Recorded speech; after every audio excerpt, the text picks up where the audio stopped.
Hey everybody, Real Estate Ninja here. I hope you're doing great. Got great stories for you today. Wall Street is selling homes. That is correct. Large institutional holders of single family and multifamily real estate, they are liquidating right now. They are seeing the writing on the wall. They see it ahead of the masses. They are liquidating their real estate. Check this out. Just the headline out of oh gosh, I'm totally blanking out now. I cut off the headline. One of the headlines from yesterday: Wall Street landlords are selling homes back to Main Street. Here's why it might mean what it might mean for runaway housing prices. For the past few years, a group of real estate investors known as Wall Street landlords have been on a buying spree that captivated and outraged the nation, but now they are selling.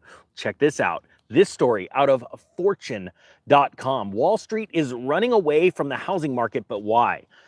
It says here, Invitation Homes, the largest publicly traded holder of U.S. single-family properties, is selling more homes than it is buying. And it has been intensifying. This story really started coming out in earnest in the beginning of May. And since then, we have seen their numbers drop. Why would they drop? It's because they know what the ninja's been saying is that we're at the top. We were at the top. We are now falling, and it is going to get extremely ugly. Now, think about this. As large institutions liquidate their holdings, they're trying to do it very slowly, very sly. I've seen places, developments that literally, as they're building these homes, are putting sold signs in front to get people all anxious to buy, and nobody's really paying attention to that sold sign comes off, and oh, it fell out of escrow after the one down the street sold, and now this one's available. We're seeing companies do all kinds of really interesting things. Now, that's just a home builder, but these large institutional investors on Wall Street, they also know that they have to liquidate in a way that they're not putting massive amounts of inventory in one given location on the market at one time. That's horrible for sales. So they split them up in different regions. It says here, it makes sense that the pandemic housing boom saw a flood of institutional home buying. Low interest rates, easy access to capital, soaring rents, and skyrocketing home values were just too good of a deal for Wall Street types like Blackstone and iBuyer players like Open Door Technologies to pass on. Of course, that's all over now.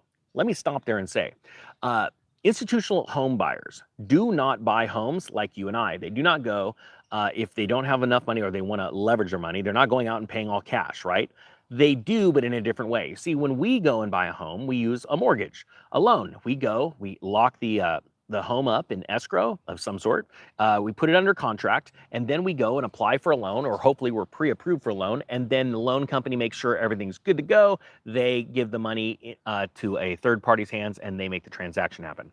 See, that does not work, and that is way too much paperwork for a large institutional owner to come through and say, hey, we need to buy a swath of 1,000 homes. Well, they're not going to do 1,000 separate escrows. They're not going to do it. It's totally different. So what they do is they go out and secure funding ahead of time. Now that comes in the form of commercial lending. It's big money. And so along with that comes commercial lending rules. And so a lot of these companies have found themselves, yeah, cool. They didn't get 3% mortgages, just so you know. They got low rates, but they didn't get what you got. And so they had a little bit higher rates, and they also had different rules. One of them being after a certain amount of years, usually it's 5, they have to come back to the table and renegotiate that loan, refinance that loan. Well, just like everything else, everyone else is hurting, they can't do it. And those properties are not cash flowing. Now, this is what they see, and this is where they are different than the average person trying to sell their home right now. They are not in a panic mode because they go, look, we've got a ton of appreciation. As long as we don't dump it all at once, and as long as we're the first to market, we'll start liquidating these homes and pulling this, making the big bucks. We bought a place for 300 grand, we're selling it right now for 5. We're happy, right? But we can't do it too fast. Well, because of this channel and other channels on YouTube and social media, the news has been getting out. It says here, institutional home buyers are pulling back fast. It says, in fact, according to an analyst conducted by John Burr's Research and Consulting, institutional investors those who are owning over 1,000 homes bought 90% fewer homes in the beginning of January and February than they did in the first 2 months of 2022. Look no further than Invitation Homes, the largest owner of U.S. single-family rental homes. Wait, let me stop there real quick.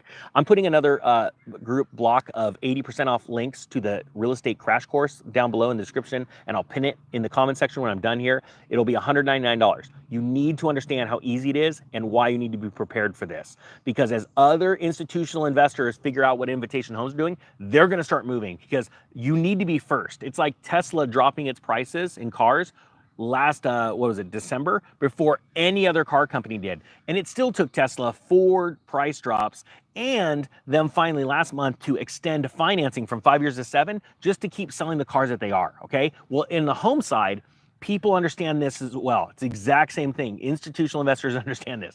You got to be first to market to be able to get the highest buck. As more institutions dive in to sell their inventory because they can't refinance at favorable rates and still maintain positive cash flow or even break even, you're going to see a deluge of homes. And I'm telling you, the year 2024 is going to be awesome. It's not going to be the exact time to jump in. Trust me, I know it sounds crazy. It takes time for this to happen, and I want you at the bottom, and then I want you buying up homes like you have never thought you would before.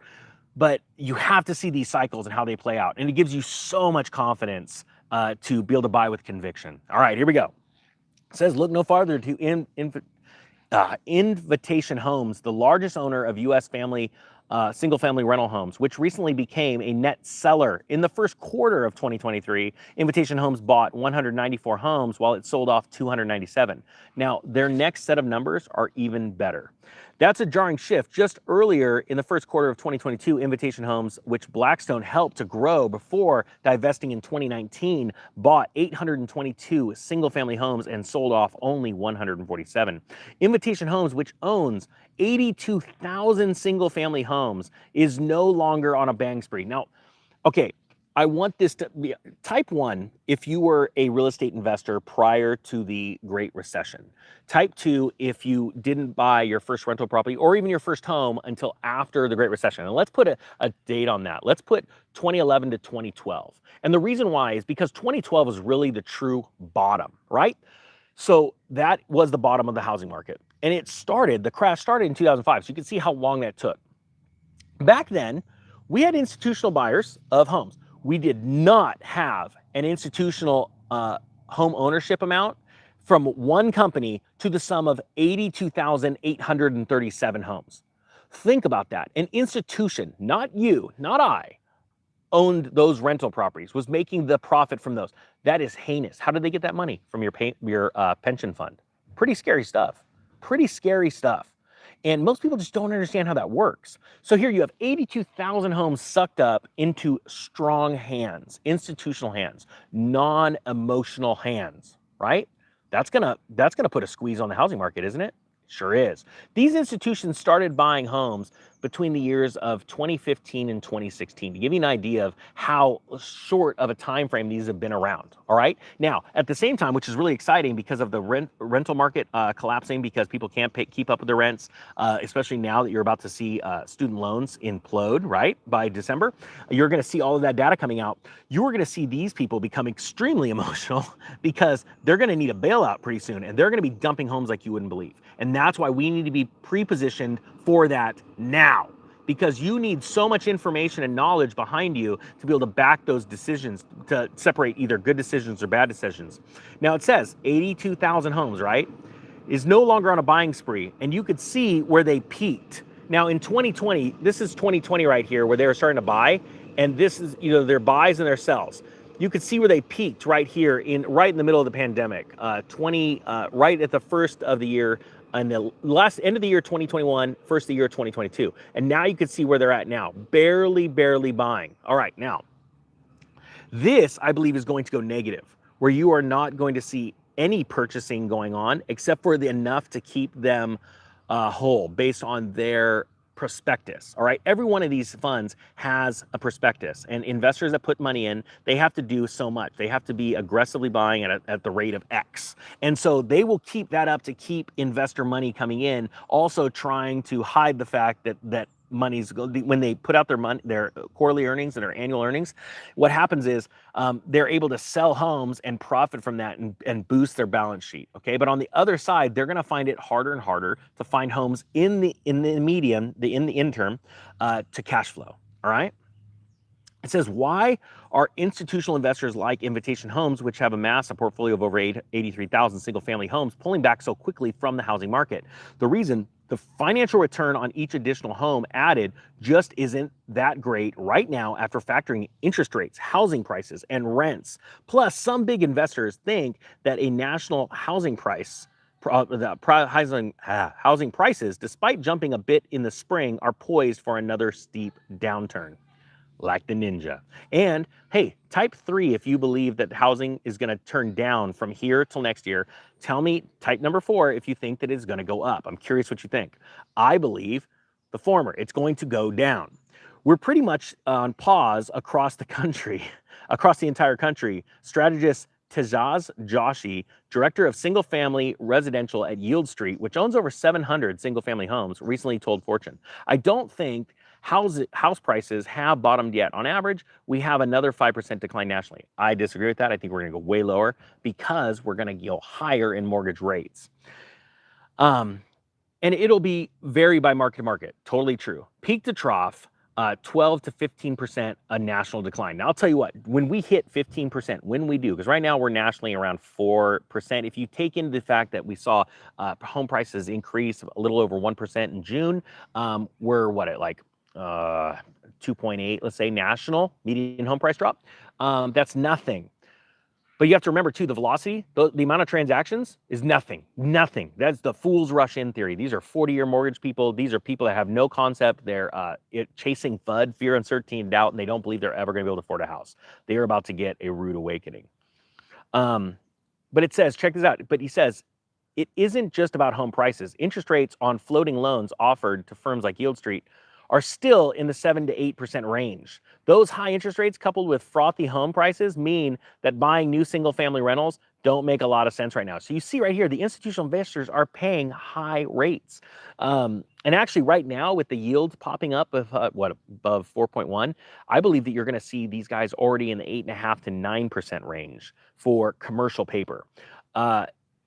He says if short-term rates came down to around 4% and if home prices were about 15% lower than the peak last year, that is a valuation that supports the equity return that investors need to make. Well, of course, that's the case, but that will not happen until there is a massive crash in the market. That is what people need to understand. The Federal Reserve will not lower rates until a collapse in equity prices, housing prices is confirmed. And remember, there is a flat line of that. They hold those rates steady, and it's maximum pain everyone's going to feel for quite some time until they are being begged to lower those rates, because they do not want to be ever blamed for a crisis, even though we all know they're the reason for the crisis. All right, guys, with that being said, thank you so much. 80% off links are down below. When they're gone, they're gone. If the course is not $199, that means the 80% link is gone. So I'll put those in the comment section. Thank you so much. Real Estate Ninja, out.